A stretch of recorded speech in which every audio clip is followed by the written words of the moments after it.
Now for the woman of the hour, Miss Kim O'Neill. Kim O'Neill is a former crime analyst who now provides personal empowerment and interview confidence coaching for heart-centered professionals and youth, one-on-one and groups. And she's also the host of the Every Day is a New Day show. I love that. That is just, perfect. The inspirational interview show about moving forward and choosing to embrace a positive outlook. In 2017, she co-authored the Amazon best-selling book, Positive Minded People, Inspiring Stories of Overcoming Adversity for Living a More Positive Life. As a coach, Kim often supports her clients in bridging the gap between head and heart by helping them to make sense of the chaos in their head so they can stand more confidently in their power. Kim is certified as both an ICF, International Coaching Federation, Associate Certified Coach, and Law of Attraction Coach, as well as a Reiki Master Practitioner and Infinite Possibilities Trainer. As an international speaker, Kim aims to remind audiences the importance of knowing who they are, about the informational value of their emotions, and how to move forward when they don't know how. Kim's philanthropic work includes youth mentoring and empowerment workshops. Kim, are you ready to rock this? Yes, of course. Yes, of course. Awesome. You are now live on Becoming Your Greatest Possible Self. Thank you for being here. Woohoo! Thank you for having me. I'm excited. Absolutely. We're going to have a lot of fun, and we're going to dive right into the question of the day, which is patterns and paradigms. So, Kim, how has this concept of patterns and everything in life is a pattern, and we act and operate based out of patterns, as well as paradigms, which is how we see the world, our level of consciousness, our level of perception.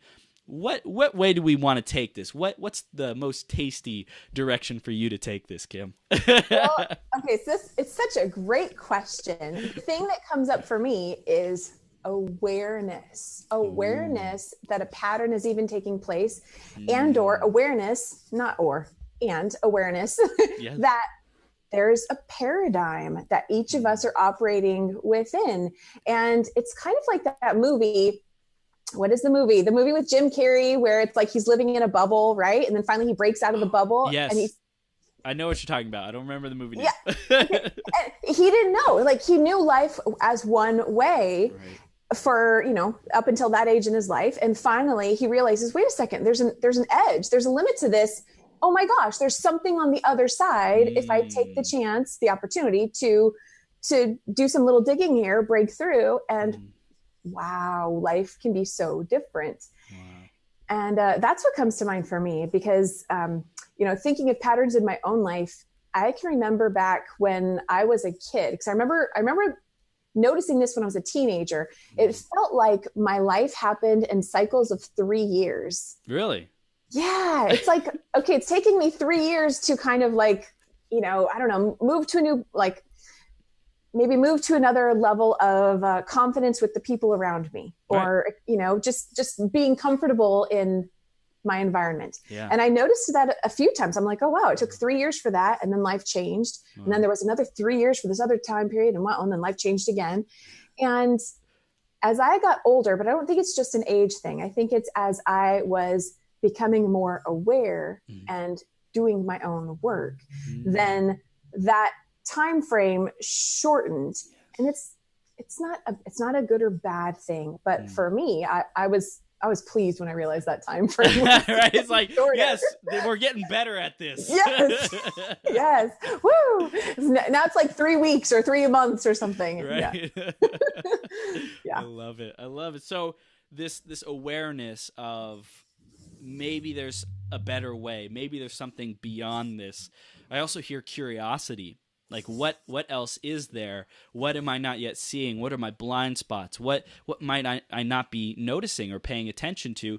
And then you said in you were having these three-year cycles to have your breakthroughs or step into new realities, new paradigms. And as time moved on, you got better at shortening that time frame because you became better at using the tools that you have. You became better at using the resources that you have, at being resourceful, being more creative, using your superpowers and the patterns and paradigm, or mainly the patterns of the past to make better decisions, to make better, like be a more effective creator of your reality. Yeah, absolutely. I think it's also about, for me, and but I say this because I think a lot of other people can probably relate to this. You don't necessarily know how things are going to shift, and that's okay. So for me, a lot of it, when I look back, I can say a lot of it had to do with my own commitment to wanting to experience more fulfillment, wanting to have my dreams, fulfilled and come to fruition, and staying on that journey, not accepting that, oh, well, I don't know how, and no one else in my life seems to really like have any of the same interests. So, okay, I guess this is all there is. Like, no, that's not acceptable to me. Nope. And so I really think that our commitment to our future, our desires, to what we desire in life, sticking with that and knowing that it's not about the how, it's about what are you focused on, what you stay open to, then eventually, that you're going to receive that. Yeah. Wow. What you're sharing right now is, I love the dream, the vision, the destination, the goal, but it's not about the how you get there. It's about, we're using the best image, vision, details, values, picture, and experience that we can to pull us forward. And as we evolve, we will see things with more clarity. We will be more conscious about, I said I wanted, $100 million, but it really wasn't about the money. It was about having time freedom, and it was about helping people, and it was about doing work that fulfills me. So as time goes on, that number might change, and life might dictate, hey, you're going the wrong way. Here's an event, a meltdown, a crash, or whatever that will help you get back onto the right track and the right path. Absolutely. And I think that's exactly what those meltdowns, crashes are, it's just a redirection. And we may not know that in the moment, because it feels like chaos is going on, and we're thinking, oh my gosh, life is over as I know it. And in a way, yeah, sure. Life as you've known it is over, and something new and amazing now can be birthed. Yeah. And you may not know that when you're in the moment of a first meltdown, but when you can learn from one of those, the next time you feel like things start to go off course, you have that awareness and go, oh, something new is trying to come in. And I really think that it's about not denying who you are, not denying what you desire. And it's interesting because in the last year, someone said to me, well, you've been on a spiritual journey. And I was like, really? I don't know. I just never saw it that way myself. And then the more and more I look into it and assess, what my experiences have been, I'm like, oh yeah, I guess I have. I didn't move in the direction I moved in my life with the intention of, I'm going to be on a spiritual journey. No way. I'm just, here okay, I've got this life and I want to experience so much. So, and I'm not willing to give up the dream. I'm not willing to give up the vision or the goal. So what does that mean? It means, well, then I'm never giving it up. That's a non-negotiable to me. You don't even need to ask me that. That's non-negotiable. And I think that's a really good question for people to ask themselves is, what's non-negotiable for you? Are you willing to live without those things that you most desire in life, whatever it is, whether is it a career pursuit? Is it a relationship pursuit? Is it something you just want to feel and experience for yourself? It's not about knowing how.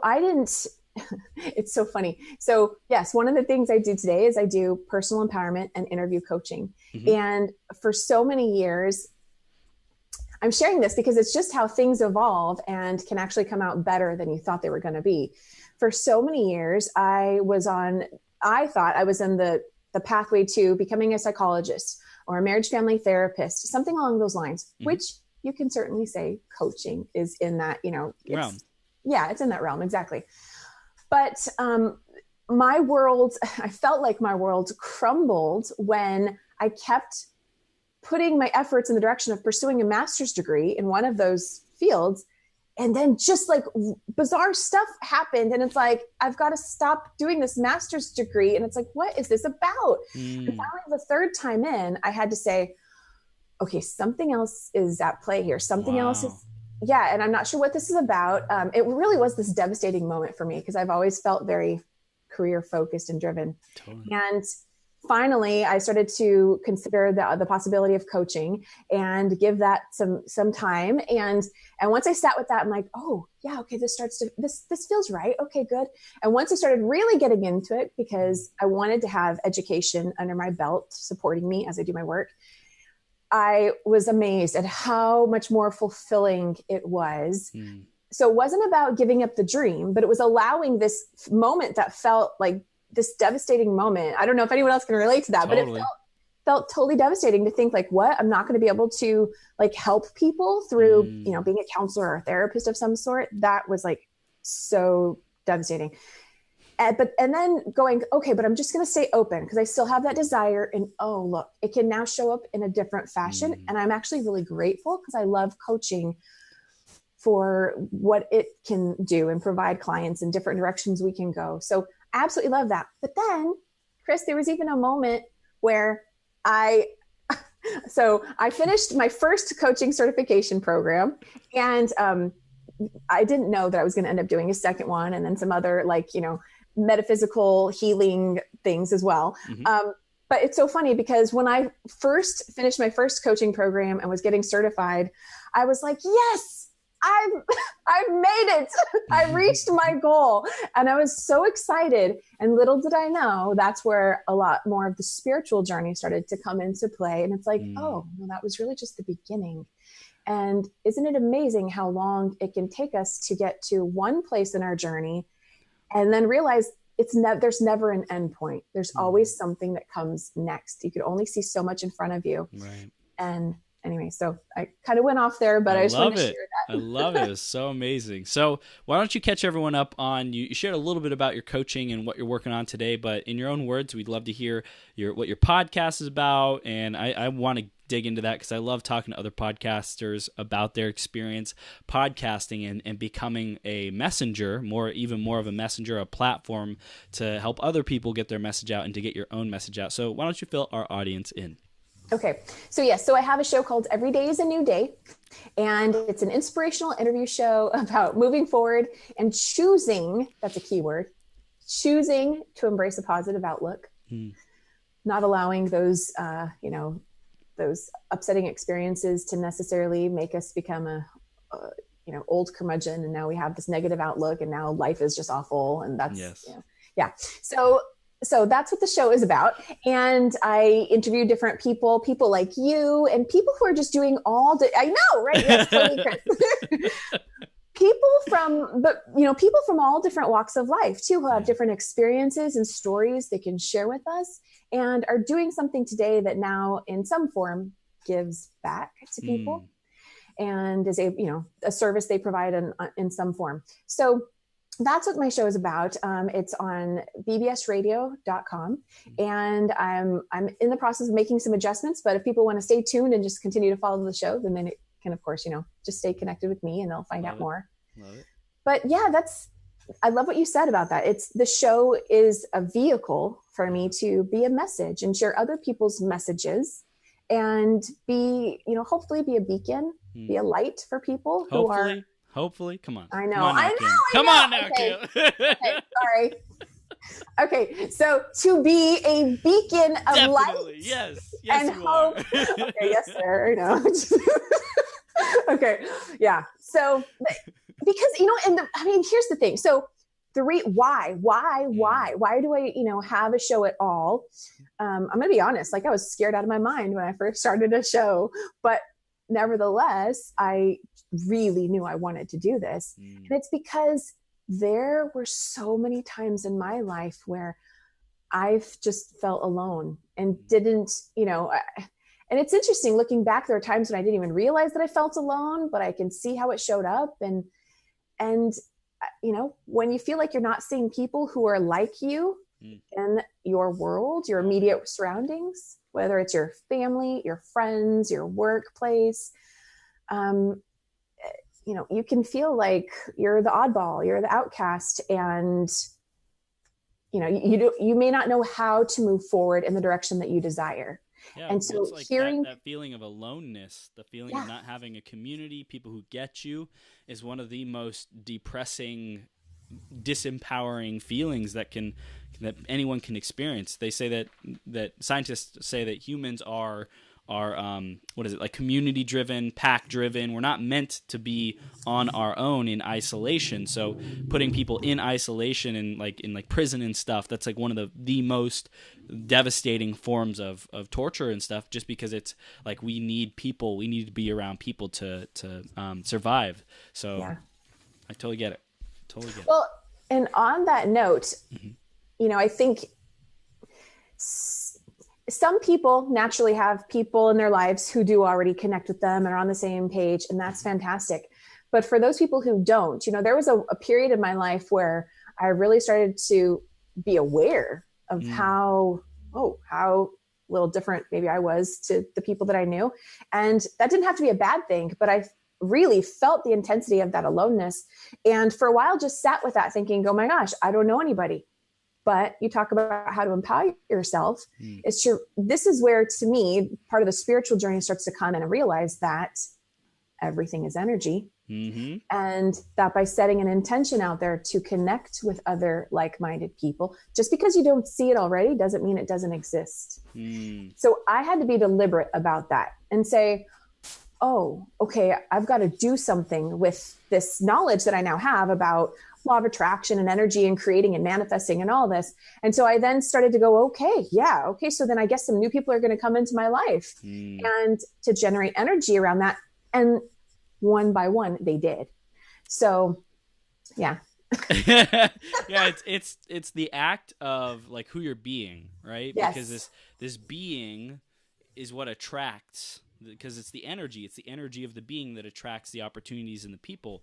But it's like you have to decide who you're going to be first, the vision, the dream version of you, the greatest possible self version of you. It's like you can bring that being back to now, and then you'll start taking new actions that create new results, those new results are new people. New actions will get you into new environments around those new people as you become the person of your dreams. I love that you brought that question up, Chris. Who are you being? Yeah. When we don't have the awareness that there can be something different than what we currently know, we may not even understand what that means. Who am I being? Well, okay. So I always say that, when I say ask yourself a question, like literally ask yourself the question, and you might even need to say it out loud. So do it when, you can do it when you're home alone, but you literally ask yourself, who am I being right now? And see what awareness comes through.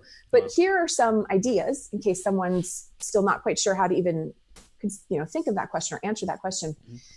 Are you being someone who's really afraid? Are you being someone who's being really judgmental? Maybe just of yourself and, maybe of others. Are you being someone who feels like you're not enough? I know that's a huge one. Yeah. 100%. So yeah, because that space inside us, who we are being, everything else is flowing from that. And that's why we may, if we're feeling like we're not enough, well, then maybe that's why we're seeing a bunch of people in our lives who are maybe also contributing to that. And, maybe telling us things about ourselves that aren't true, but we feel like they're true. And it's because we're also coming from a place of not feeling enough. So when we can shift that first, then other things outside are going to start to shift too. You're going to start to show up differently. Other people start to respond to you differently. And then new experiences and people will also start to come into your life. The same thing with if you're coming from a place of fear. If you're coming from a place of fear, there's going to continue to be new experiences. They're going to freak you out. Totally. So this we're talking about being, right? Who are you being? How does that relate to really knowing who you are? Is that like that knowingness of who you are? Is that permanent? Is that changing? Because being changes with every moment. So how do those relate? That's another good question. I think start with what you know about yourself. And so for a lot of us, if this is the first time kind of asking yourself this question, who am I? Who am I really? Who am I being? Then you might start off with titles and roles. But I know, exactly. We might start there. And I just want to emphasize that's a starting place. Go deeper, because you are never just a title. You're never just a role. You're not just a mom. You're not just a coworker, an employee. You're not just a neighbor. You are more than that. So ask yourself the question, who am I? And see what emerges. If that's too scary, if that's too, some people are like, what is that, Kim? Then I love that you laugh at this though. So silly, because we're like, of course we would ask that question, but other people are like, oh, there's Kim talking about emotions again. Yeah. Well, it's important. That's why. Okay. Okay. So where were we? So if that's too much, too quickly, too fast, then start to look at your strengths and acknowledge that you actually have strengths. It can be easy for us to identify, well, okay, I'm good at this or I'm good at that. But then there are some strengths that we have that we don't feel comfortable. I'm saying we, because I think this is somewhat common, but this may not apply to everyone. But I've noticed working with people that there can be a hesitancy to admit what some of our strengths are. And I think in that hesitancy to admit what our strengths, in a way, we are not fully embracing who we are, which means we're not allowing ourselves to fully connect to who we are beyond this physical body that we're in. And it makes a difference. So if we are limiting the degree of how we acknowledge, what our strengths are, and I'll even just throw in our weaknesses, those are part of us too, allowing ourselves to accept that, be fluid with that. Anything that we limit, well, then it's like that story about the fleas in a jar, right? We're keeping a lid on our jar. Do you know that story, Chris? No, share it. You don't know the story? Okay, I love the story. So, okay, but I'll be honest, I don't know like all the details, so I'm gonna have to give you my version. Overview. Okay, so there was some person who one day put a bunch of fleas in a jar, and we all know fleas, they jump super high, right? Okay, so one day someone put one flea in a jar, put the lid on it. The flea went to jump, and of course, every time hit his head on the lid, and eventually stopped jumping as high. Then the person came back, put another flea in the jar, put the lid back on, and the second flea kept trying to jump and was hitting the lid, but noticed, the other flea, he's not jumping as high. So the second flea started jumping lower too. Wow.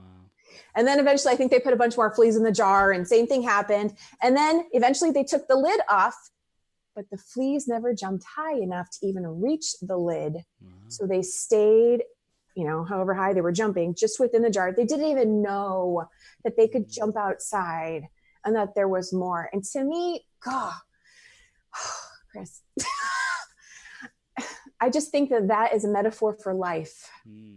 There is so much more for all of us. And it starts with owning and embracing all of who you are. So accepting that you are this amazing being who has 10 million strengths, more than just maybe the 5 that you can come up with for an interview or something. It's okay to embrace that. It's not about being arrogant or cocky. It's about being connected to who you are. Because when you own who you are and you're connected to that, you're going to feel more confident. You're going to feel more courageous.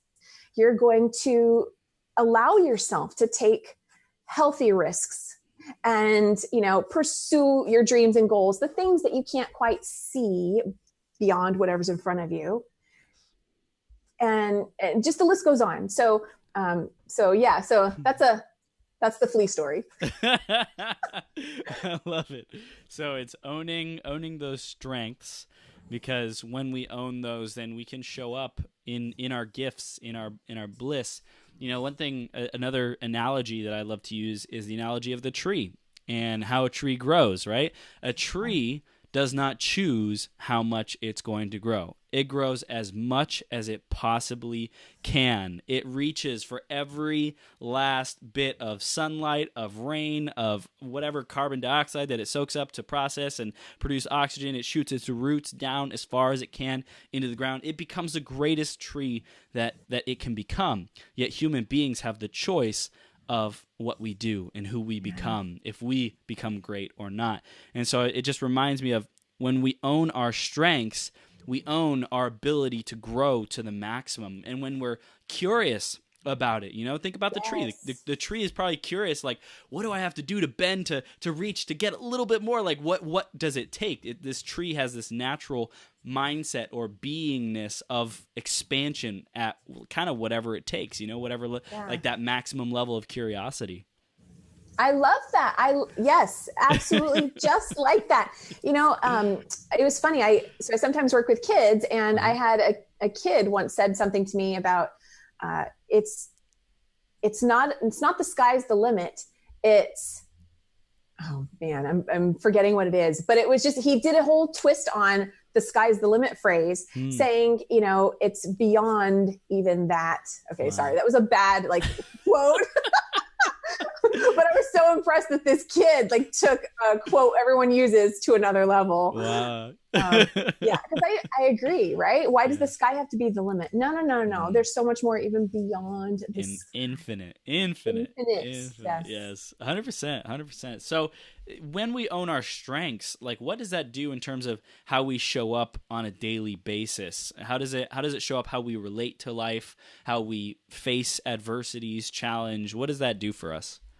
So when you own your strengths, you're more in alignment. You're more in alignment, of course, with who you truly are, but then it allows those things that you actually desire to experience and create to also become in alignment with you. Because when you're in alignment, you're coming from a higher space. You're not hiding yourself. You're not keeping yourself down. You're not only going so far and then stepping away because you're afraid.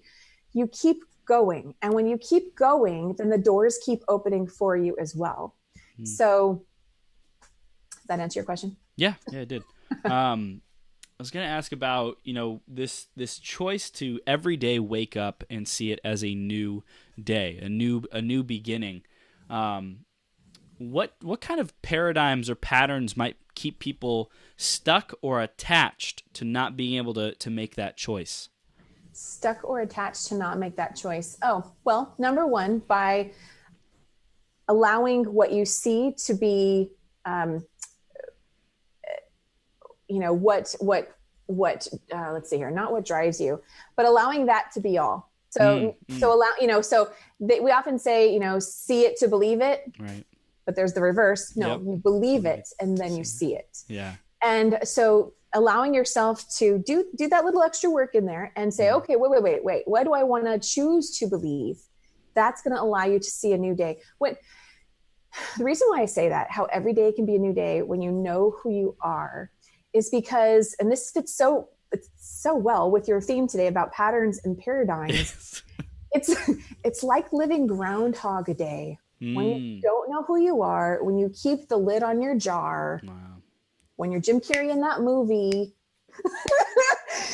you just keep living the same day over and over. Oh, I got to get up and go to that job I don't want to go to again. Okay. And then you go to the job. Okay. What can I do to help me feel a little better? I can drink some more coffee. I can eat something that's, maybe not even healthy for me, but we got all our little vices and things to keep us going. Okay. But what if we choose to start off in a different place and imagine that their life could actually be different? Because when we get the starting place going in a better space, then everything else is going to flow from that. And that's how every day can be a new day. We are where we set our sights. That's where what's going to unfold before us. And if all we're setting our sights on is what already is, what's already been, what's existed, then we're not really going to be going much further than that. What I hear is this, we talked about it in the beginning of the vision of where we're going, and then the awareness of where we're at now. And we have to take one single step at a time to be able to get to that vision ultimately. And in the microcosm of a day, we have to know what is our ideal day, or what is our best day ever. What is that like?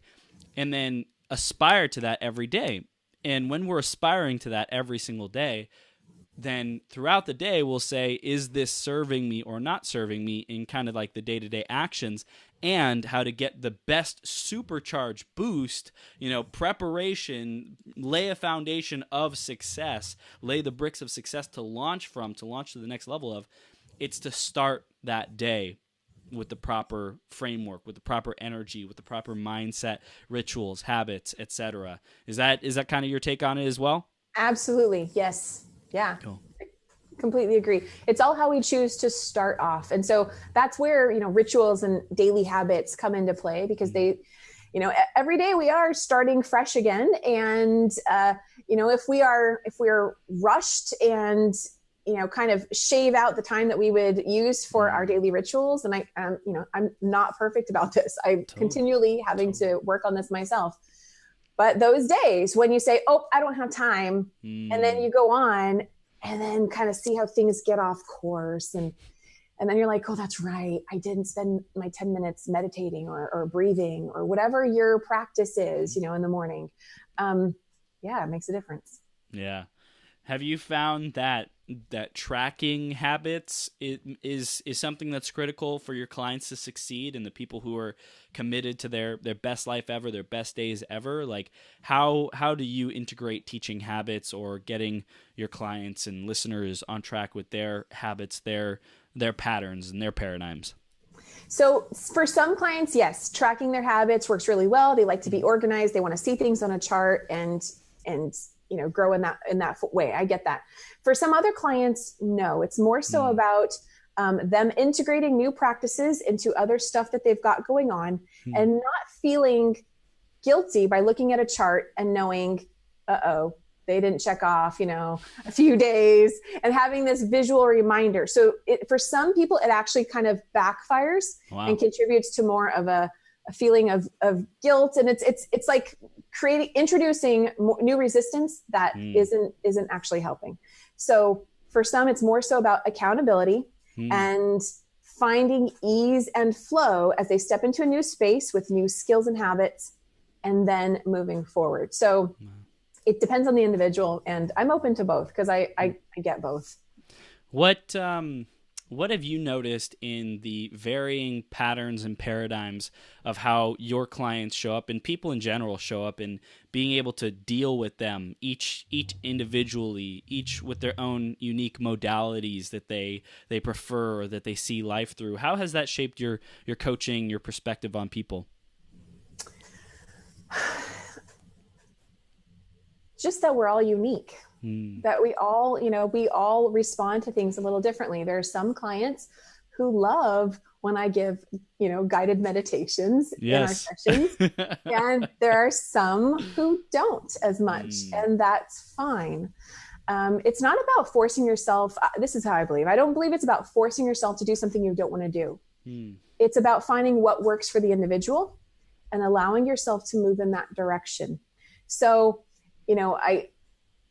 I work with people who are, I've worked with people who are very type A and who might be kind of like, oh, Kim, this emotional metaphysical stuff, maybe doesn't quite sit well with them, but maybe a little bit. So then I can just give them just that little bit that supports them as they ease into wherever they're headed next. Then there's the other people who are, Reiki master practitioners and, doing all the spiritual work, and they love every bit of guided meditation and Reiki and all this stuff that I can also do. So it depends. It just, to me, it's about going with the flow and allowing the client to feel supported in who they are as they build and enhance their skills or move through whatever it is they're working on in the way that best serves them. I'm not here to change them. I'm here to support them in their growth. And so you're also here to deliver your message, your talent in the highest effectiveness and function that you possibly can. And I'm sure when you're able to use all parts of yourself with people,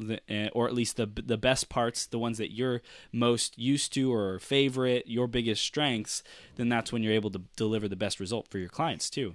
That is a great point. And so on that note, yes, I absolutely. So we're just going to say it again. I love giving guided meditation. So when a client doesn't quite want that, I'm like, oh, okay. But that's okay. Because if that's not fitting for them, then that's fine. I'm not going to force them. But, I don't stop being who I am with a client, right? They're working with me for a reason, right. Because there is a synergy, of some sort, because I've been sharing my message and they see how I can support them. But yeah, I totally agree with you. It's about, this is where, to me as a coach, it's about owning and embracing who I am, knowing what my strengths and skills are that I have to offer. And then, sharing that in the best way that I can, knowing that, okay, the clients that I'm looking to connect with, they will connect with me when the timing is right. And so that's how I see it. That was a yawn, Chris. I saw that. No, it wasn't. What?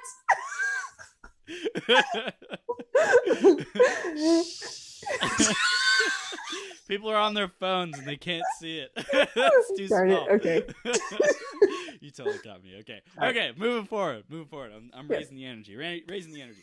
So, how have you seen your podcast and your show be like a doorway or a gateway? I don't know. That's not the word I'm looking. Like a business card to open you up to new opportunities and new people. So it's great for networking. Yeah. So having a platform that allows other people to expand their reach and their message, that's how it's supported me. And it's interesting because it wasn't something I actually initially set out to do. An opportunity for me to have a show came my way. And I knew that I absolutely needed to say yes to it. So I did. And,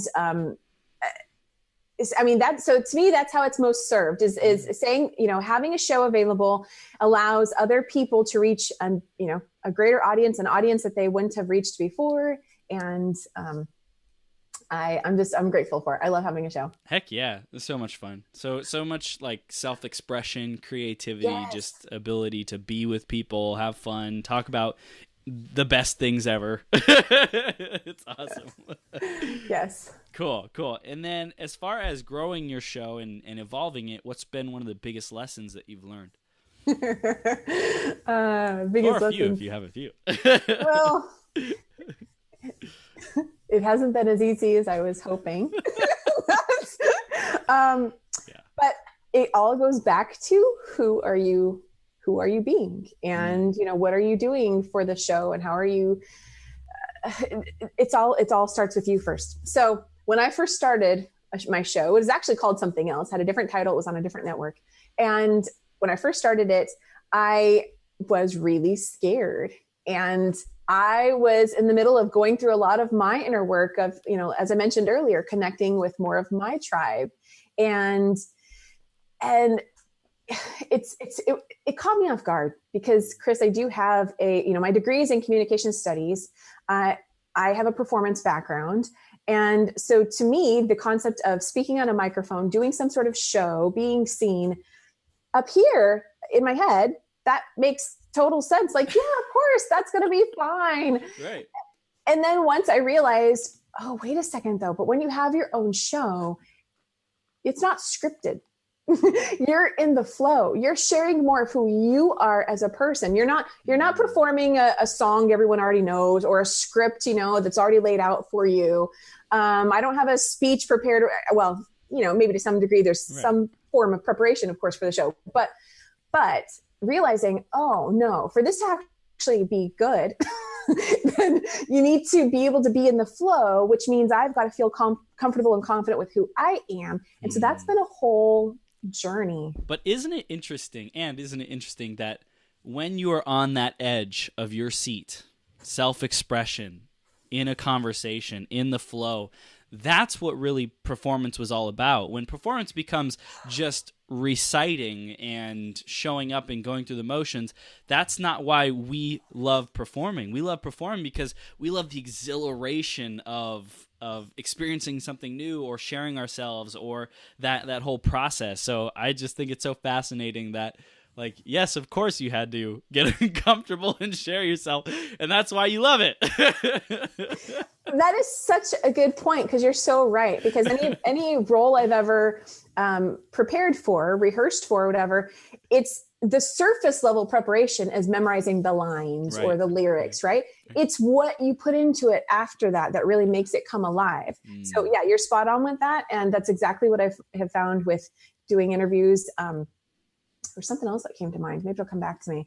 But this also made total sense for me, because when I was, did theater years ago, the one thing that I never did a whole lot of because I felt uncomfortable with was improv. So having a show has been my improv. Oh man. Did you ever do Toastmasters? No. Oh man. Yeah. So they have a section in every Toastmasters meeting where it's like all about improv. It's table topics where you get like a minute and a half, 2 minutes to just dive into a point and share on a point. And I did Toastmasters for a little over 2 years, and that was such a freaking help for me to get comfortable with, I don't know what I'm doing, but I'm going to go up there and rock it. I don't have anything prepared. I don't have the answer to everything when I'm intentionally putting myself into a situation where I don't have the answer. Talk about scary. Yeah. But it was such a big help. So, and same thing with shows too, because you never know what you're going to ask. You never know what's going to come. And that's the best stuff actually too, when you don't know and just allow it to be organic. That really is when the best stuff comes through. And yeah, so I'm grateful for the journey and stuff, but certainly has been a process. What's one way you have been stretching recently, growing into your greatest possible self? Well, being a guest on more people's podcasts like yours. Yay! Exactly. Yeah. Stretching myself for sure. This is actually my second show of the day, second interview. Awesome. Look at you. You're on fire. It's my third of the week. So that's definitely one way stretching myself, and allowing myself to be seen as, all of me, which is an imperfect being, which is perfect just as it is. And that duality, I love it. Yeah, exactly. The duality. And so allowing that to come out how it comes out, and learning how to be easy on myself, so all of that, and saying yes. I mean, that's something I've been actually doing for quite a long time now, but something that I sometimes find myself in a space of, should I start to slow it down or say no?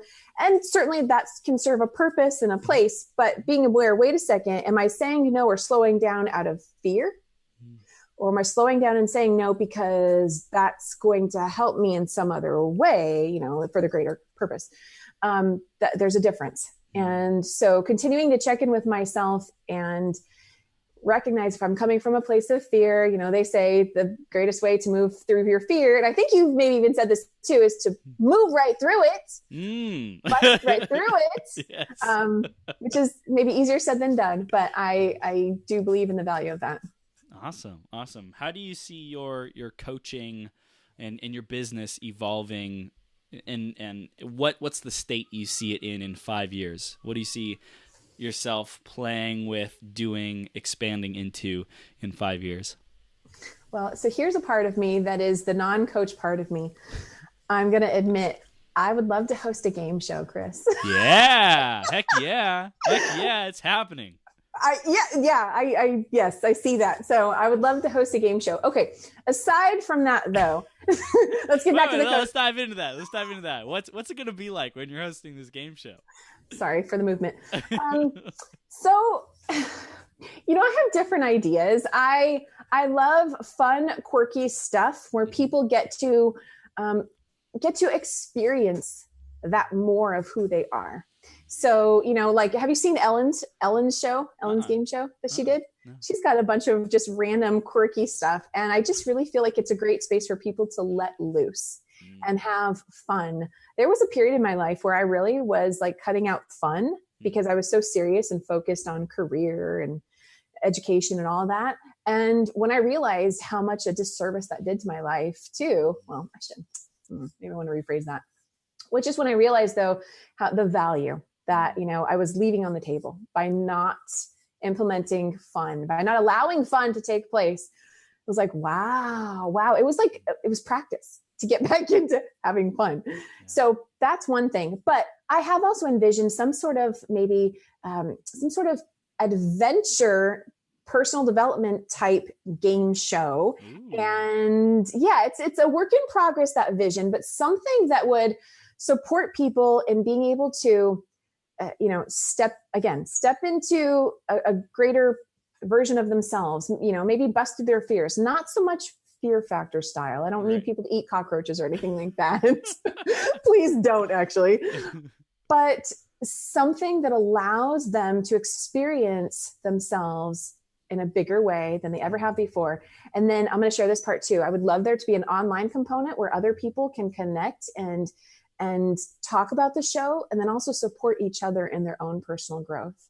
I just love that. It doesn't just have to be the one person on the show. It can be, it can be a movement. It can be. So I hear three really important values for you in your life. Number one is community, right? You want people to feel like they're a part of community, connection, love, whatever that source of that is. The other one is fun.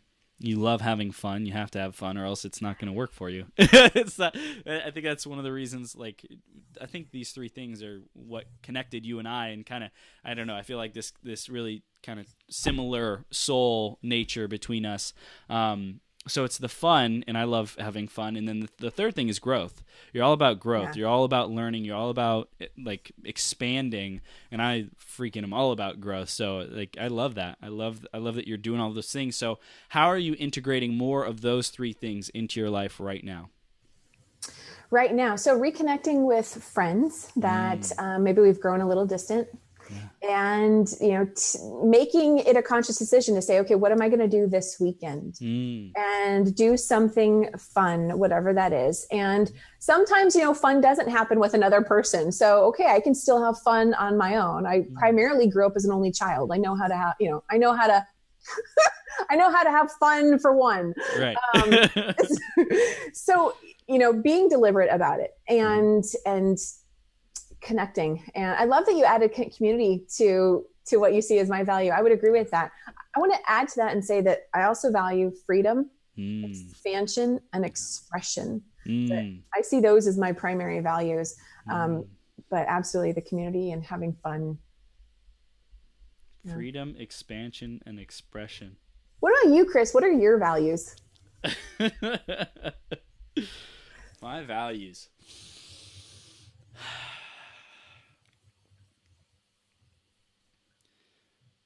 So it's definitely there's Tony Robbins' six human needs, right? Which is that's kind of that area. For me though, I would say it's love, being present to love, being present to the infiniteness that is love, and the infinite connectedness and oneness that is within love, that is like layered into love. So I think that's one, is just because it's like really expansive, connected, and juicy, that experience, right? So I'd say that's my top values, is love and all that entails. And then fun is huge for me. Fun and growth I would say are probably the next two biggest. If I'm not doing those two things, then it's not going to work for me. So I think love kind of brings in community, brings in gratitude, it brings in appreciation, presence, and then it followed up by fun. Because if I'm growing but I'm not having fun, then I probably, like, ultimately, like if I keep growing and not having fun, it's like, this isn't why I was here to grow. I was here to grow so I can experience more enjoyment, more fulfillment, more fun, more happiness. So yeah, something along those lines. Fun, joy, happiness is as a second, and then growth is the third. Love, joy, growth.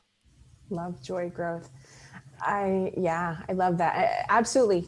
The more love we have within us, the easier we can connect with others, be in more flow. Absolutely. Yeah. Thank you for asking that. That was a great question. I just got present to it, I got present to who I am. You did. We're talking, it's full circle, who I am. Who am I? I am love. I am fun. I am growth, right? It's like that those ways of being. It's not a title. This is a prime example for everyone who's like, what the heck does she mean? It's not a title. Like, so perfectly natural. Absolutely. So and I apologize, I'm just moving here because my foot's falling asleep. So I'm just going to be present to that right now and adjust. Okay. So but I love this. So a couple of years ago, I was at a conference and they asked all of us there, okay, pause and ask yourself, who are you? So I was like, okay, who am I? And immediately I got the answer, love. Now, that's never happened before. And so my initial reaction was, what? Come on, that's too cheesy. What is that? And I started like doing all this self-talk, questioning that answer. Yes. But I finally had to say, okay, stop, Kim. That is the answer you got. And I was like, wow, that was the first time it came to me that way. And it was interesting because then, they asked people in the audience, okay, share your answers. And so some people said, oh, well, I'm a daughter and blah, blah, blah, blah, blah. And and I'm an employee at this job and blah, blah, blah, blah, blah. And, I don't want to make people ever feel wrong for their answer, but I just do always want to encourage people to go deeper. Because whatever our answer is to that kind of a foundational question, then that's our lid. That's our foundation. That's what we're coming from. So if you are a daughter, well, then everything stems from you being a daughter. But aren't you a person? Before you can be a daughter, you got to be a person, right? And aside from being a person, when I think person, I think body. But you're more than just this like skin and bones. There's other stuff inside you. So what is that? Get to that level. And if someone's having a challenging time doing that, or maybe maybe they feel like you don't hear anything when you ask, start to journal, start to write, start to put things on paper. Let what's in your mind come out on paper so you can start to see it and start to see how pieces come together and flow. And as you gain more clarity, then you're eventually going to get to that place where every day can feel like a new day. So That's right. Oh my goodness. All right. So we're wrapping it up now. Kim, is there anything else around making every day a new day as we own ourselves? Is there anything else around that we wanted to make sure we touched on before we wrap this up? That you don't do any of this work because you have to. You do it because it's a gift to yourself. That's such a powerful frame for anyone who's a coach out there. If you got resistant clients,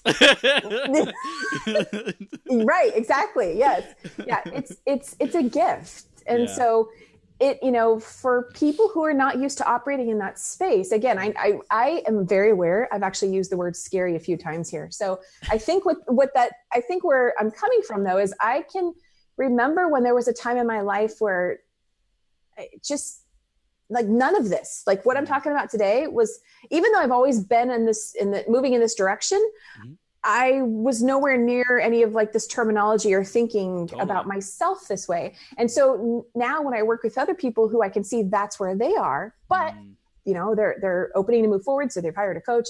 I get it. It can be challenging. And so this is where I say, be easy on yourself. You are choosing to be courageous and embrace more of who you are. And there's so much beauty and love and ease that will be flowing in when you say yes to that, when you say yes to you.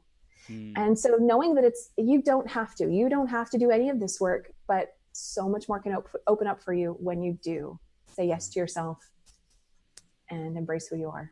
Wow. So incredible. Wow. Kim, this has been an absolute blast, and I'm sure our audience wants to know, how do they stay connected with you and what do we want them to do next?